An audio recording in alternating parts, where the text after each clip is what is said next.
Well, we've reached the point, or at least one of the points, that every YouTuber, or at least this YouTuber, dreams of. The point where other people send you stuff. Yes, that's right. It's the first official unboxing or mailbag or whatever you want to call it for the Uncommon Ephemera channel.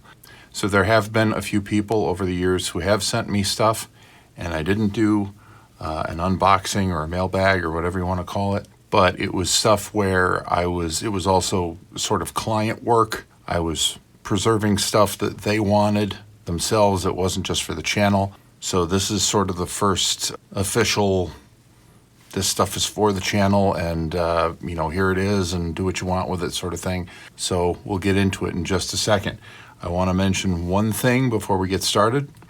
I think 2 weeks back, I released the video of the Chevrolet Caprice, the 1995 Chevrolet Caprice welcome cassette, and it sort of blew up on Reddit. People seemed to like that a lot, and it reminded them of other vehicles that they had run across that came with cassettes.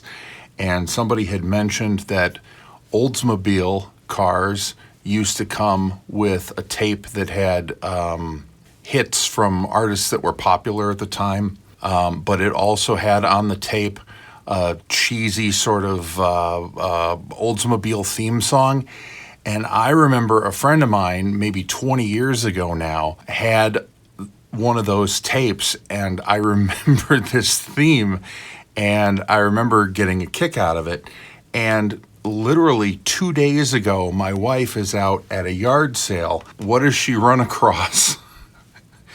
No joke. Just like that, we were just talking about it the other day, Oldsmobile complimentary tape cartridge, and there's all the hits from people who used to be on the charts, and there it is at the top of the thing, the Oldsmobile theme. We should have a quick listen. There is a special feeling in Oldsmobile. There is a special feeling in Oldsmobile. More than the luxury ride, it's a feeling of pride that you feel inside. There is a special feel in an Oldsmobile. There is a special feel in an Oldsmobile. There is a special feeling in Oldsmobile.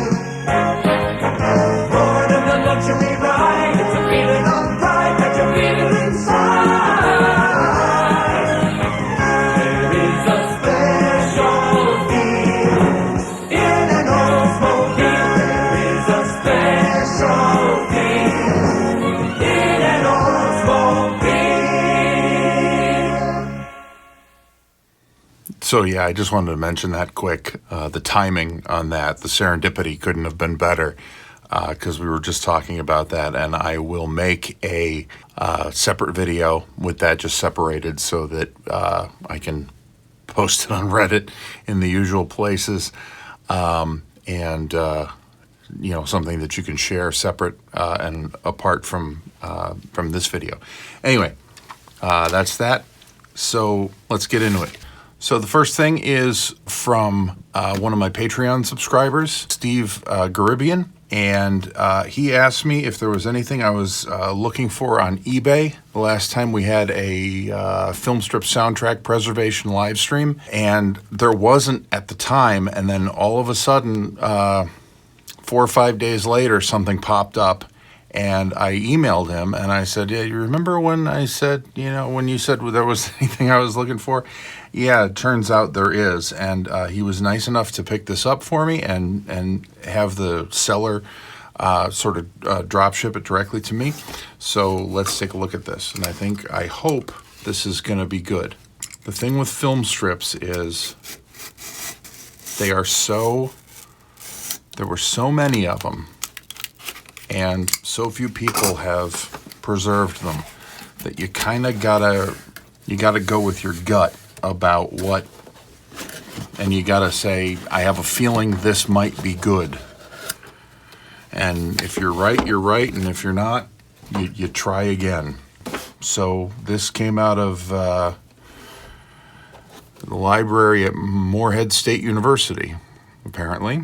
So shout out to Morehead State University, I guess. Guidance Associates. You would if you loved me, making decision about sex. I think they mean decisions. Guidance Associates, not known for typos on their packaging. Guidance Associates was not a second-rate film strip publisher.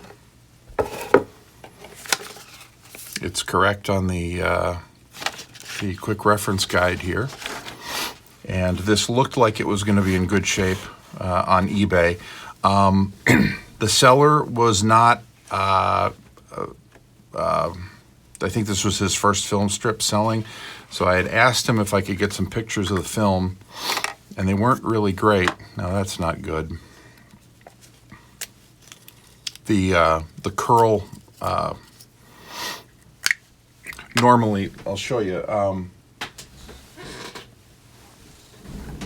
Normally a film strip is going to sit sort of wrapped up but against the walls of the canister.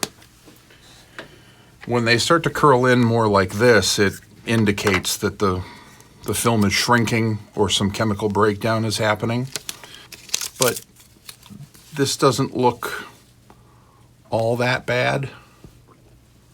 I'll show you this in better detail in just a second. That looks repairable. Not going to be perfect. Not going to be like those new old stock Hanna-Barbera ones. Well, first, the other thing is that they do this when they get all tight up like this. Let's see if the other parts are in any better shape. That one is a little better. You can see it's loose in there. It's starting to compress on its own. That one's a little more red than the other one. Not the worst I've seen.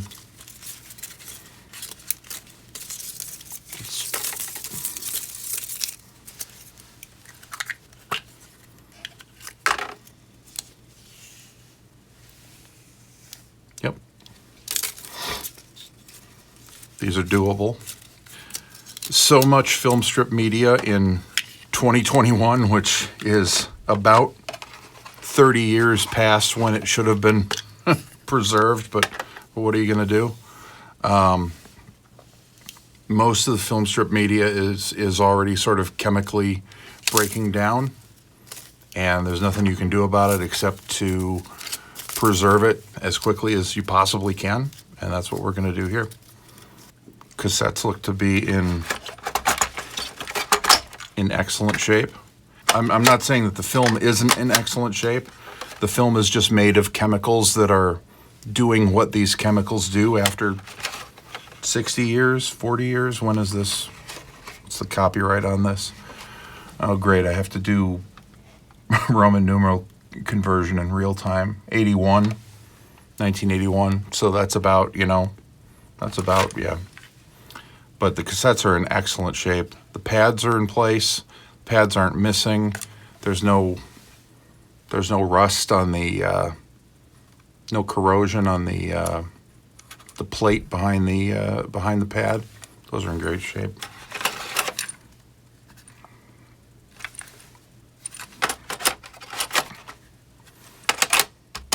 Let's take a look at one of these film strips.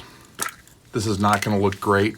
Certainly not going to look like a scan, like a restoration, because you don't point a light source at a camera. That's why you can't just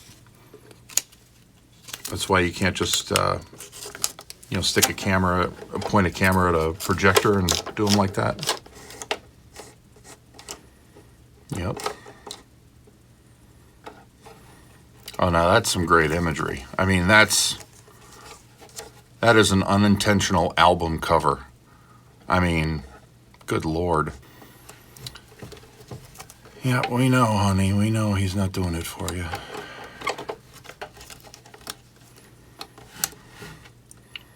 Okay, that is a car with steamy windows. Wow. That's a little on the nose. Oh, this is going to be great.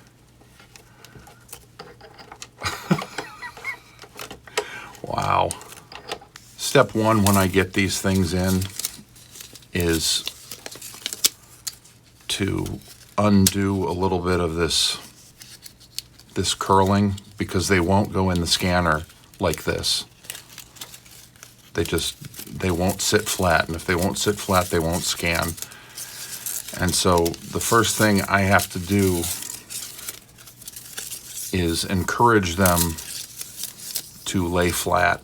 And so the first thing I do is I will take each one out of the canister and I will coil it up the opposite way and put it back in the canister and leave it for a couple of weeks, if not longer, because that way it wants to uncoil and recurl up the other way, but the canister won't let it. So now it'll sort of force a little bit of that curl out of it, and I'll do that to the rest of them too.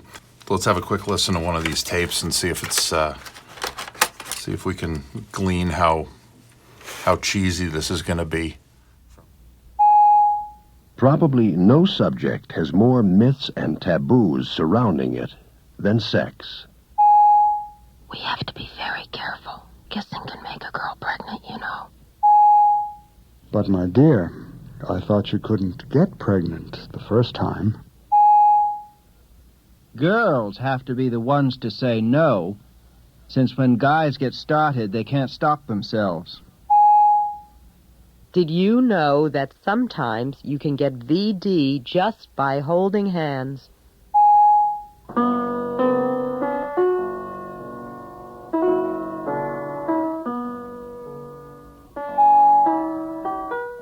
Although the myths about sex are full of misinformation and half-truths, it's easy to start believing them because we hear them so often. Most of the myths started in the days before modern birth control techniques, when scare tactics were often used to keep young people from having sex and getting pregnant. Others arose for just the opposite reason.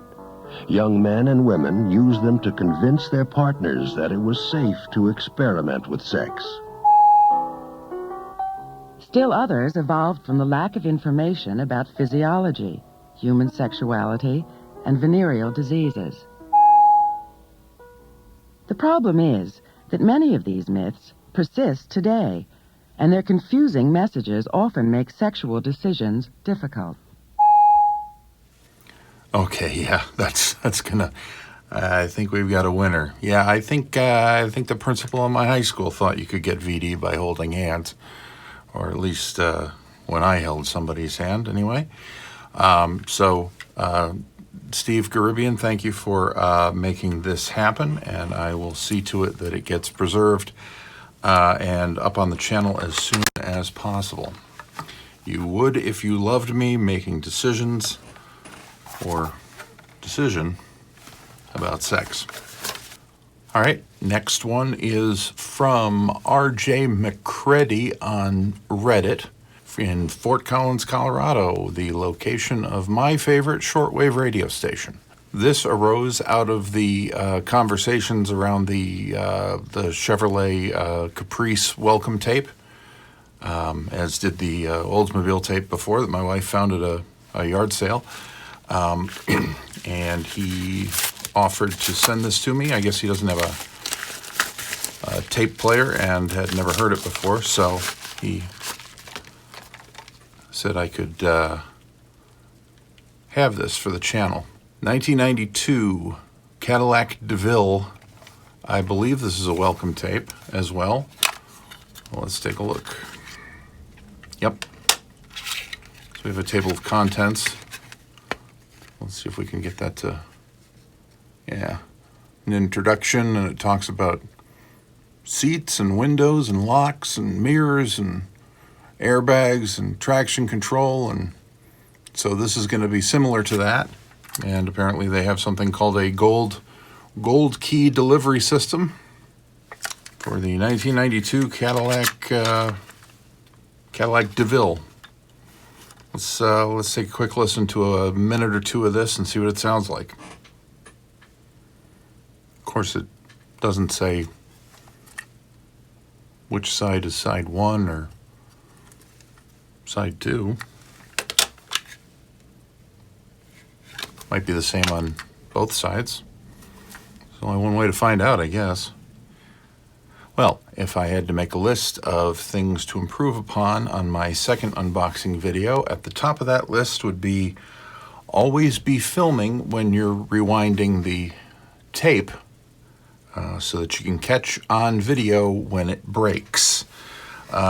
This happens sometimes with tapes that haven't been played in a long, long time. It can probably be repaired.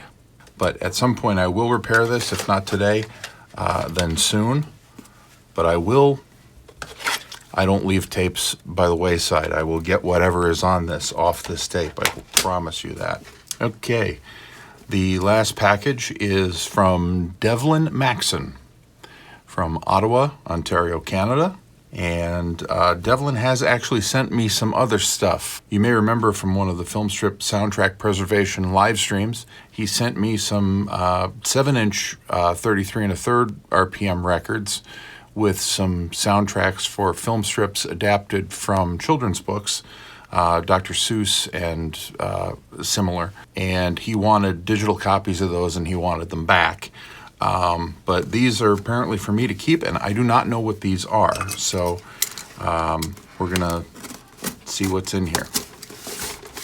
Devlin did send in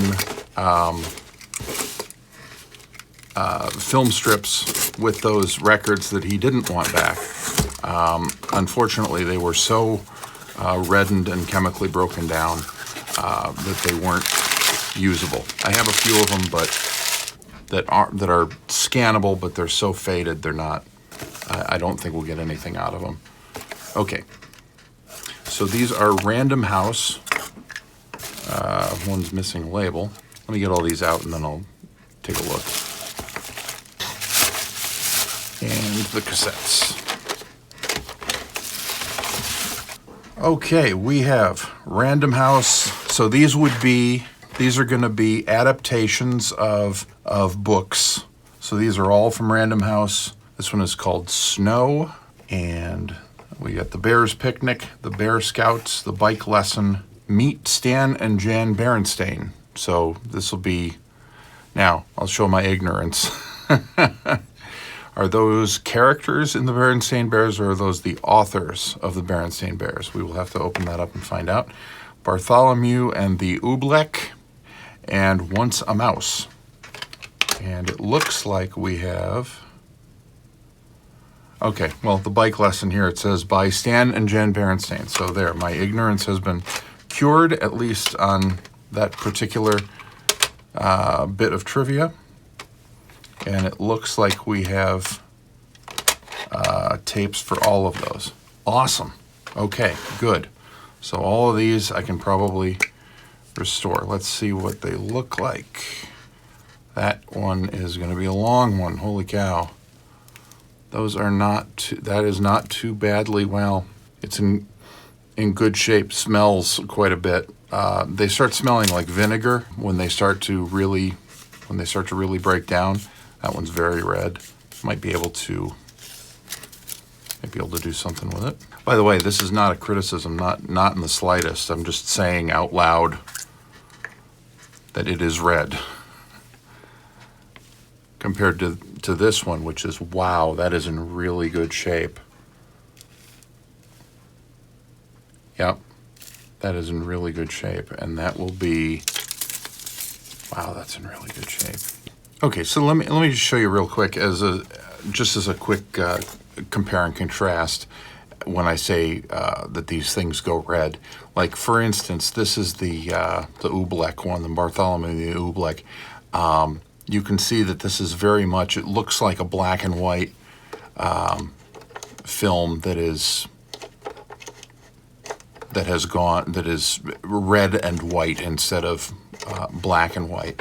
And it wasn't actually produced this way. It was produced in color, but the chemicals that reproduce colors other than red, breaking down, degrading at a chemical level at a faster rate than the chemicals that reproduce red.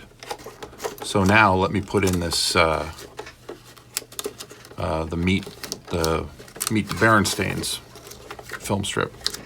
You can see immediately you didn't see green in the other one, and an actual white instead of a reddish white.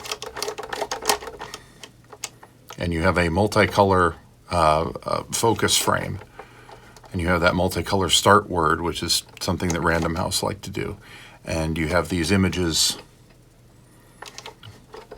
that have lifelike colors.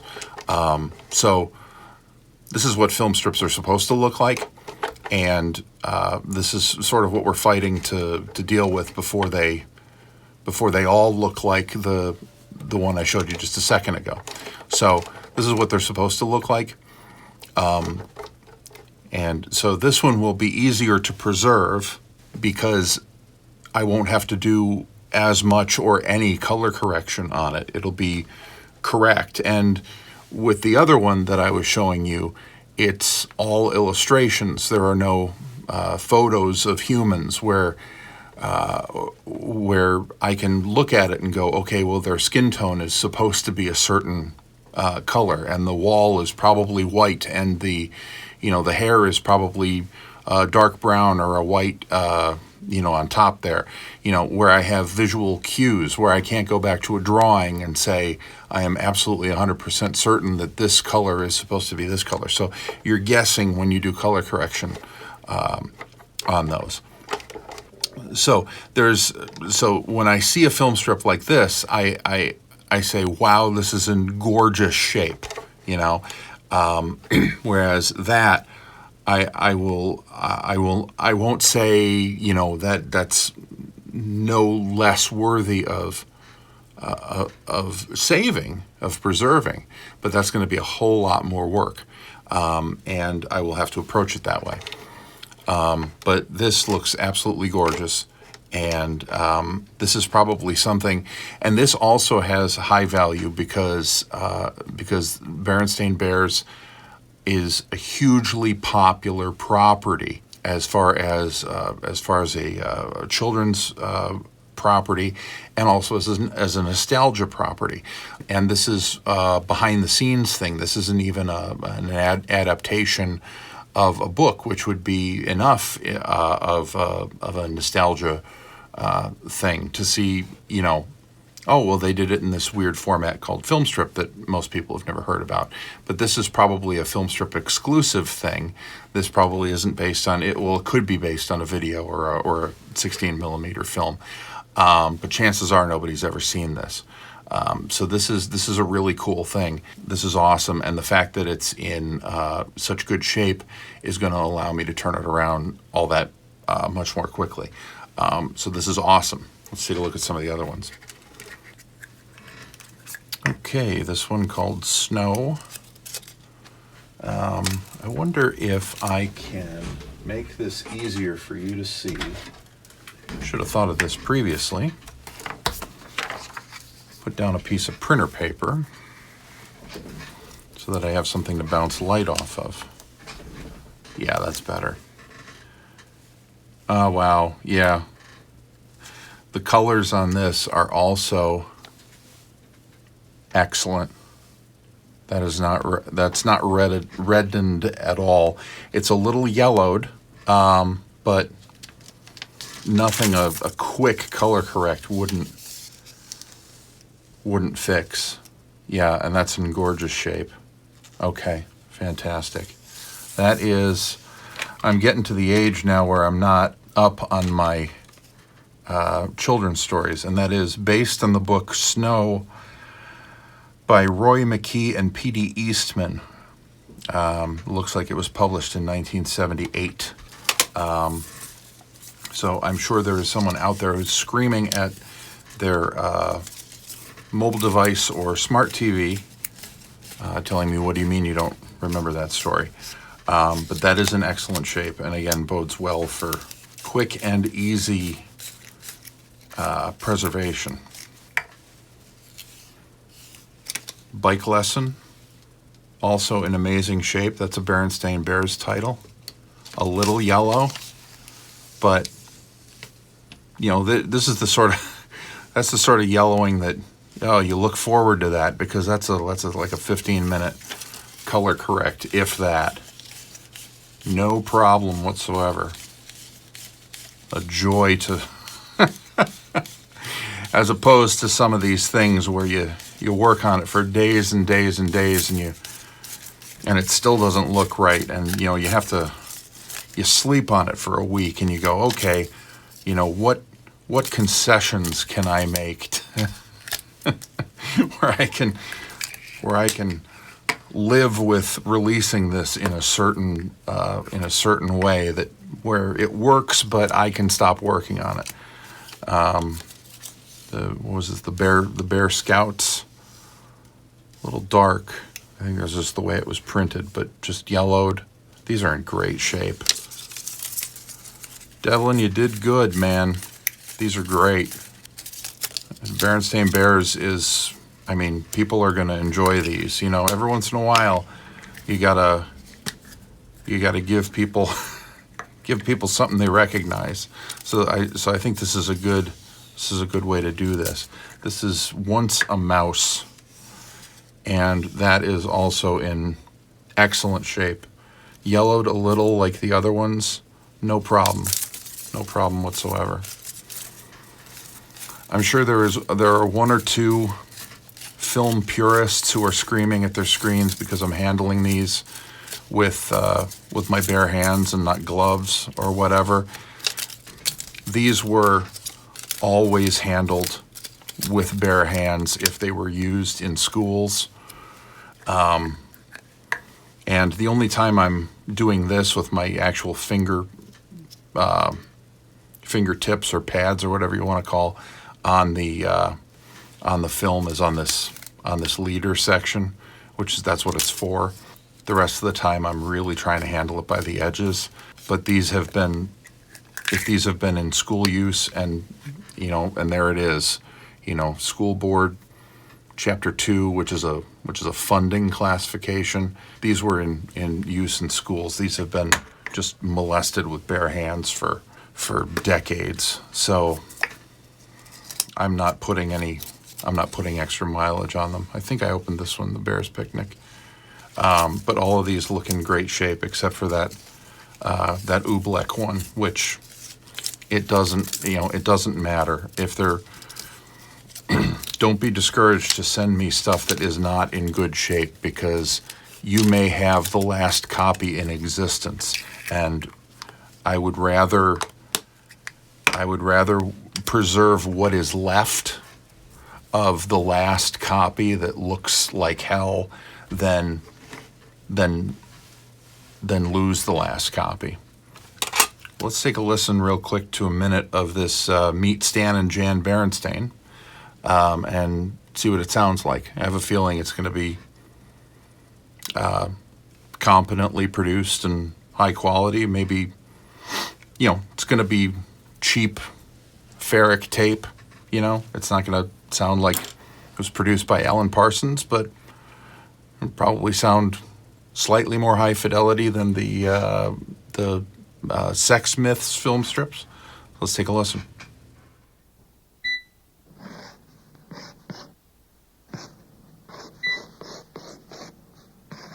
That noise? That scritchy, scratchy noise? That's the sound of drawing a bear. A special and famous bear. Oh, you know the Berenstain Bear. Uh-huh. But what's a Berenstain? Well, here's one.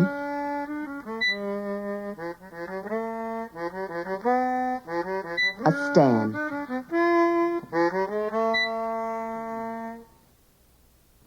And here's another.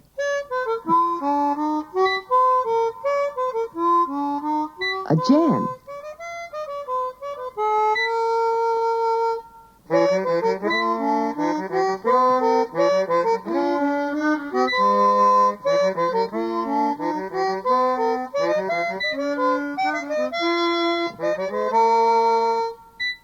From the very start, Jan and Stan Berenstain worked as a team. As Jan says, many people at work are working as teams in many factories, in many offices, so it makes sense that two individuals can also work as a team. And it also makes it possible to take more naps, which is something I like to do a lot. And when did the teamwork begin?